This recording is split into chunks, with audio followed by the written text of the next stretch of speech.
السلام علیکم ناظرین، آپ دیکھ رہے ہیں ہمارا یوٹیوب چینل اور آج میں آپ کو بتانے والا ہوں کہ شیخ رشید نے لانگ مارچ کے بارے میں کیا کہا اور شیخ رشید نے رانا ثناء اللہ کو کیا دھمکی دی ہے۔ جی ہاں ناظرین، آج ایک ایسا زبردست بیان آیا جسے سن کر آپ بھی حیران رہ جائیں گے۔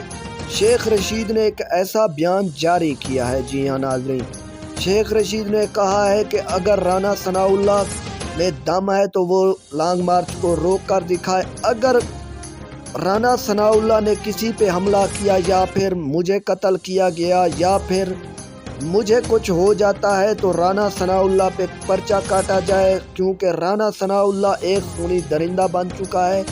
رانا ثناء اللہ کو اب کچھ نہیں نظر آ رہا۔ رانا ثناء اللہ لانگ مارچ میں لاشیں گرانے کی بات کر رہا ہے۔ اسی حوالے سے شیخ رشید نے یہ کہا ہے کہ اگر کچھ بھی ہو جائے یا مجھے یا میرے کسی ممبر کو تو سب سے پہلے شیخ رشید پر پرچہ کاٹا جائے اور اسے تفتیش میں لایا جائے۔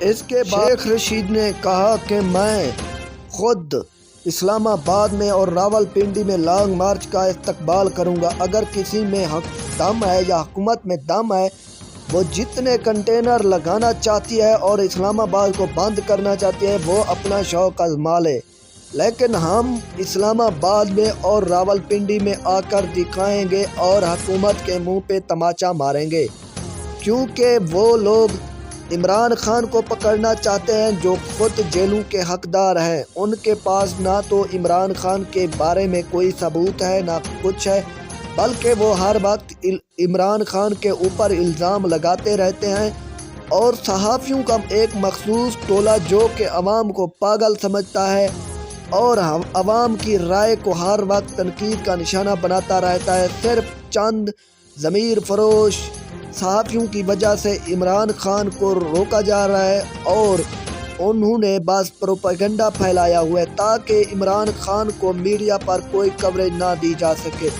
اس کے علاوہ انہوں نے یہ کہا ہے کہ اب سیاست کا فائنل راؤنڈ شروع ہو چکا ہے۔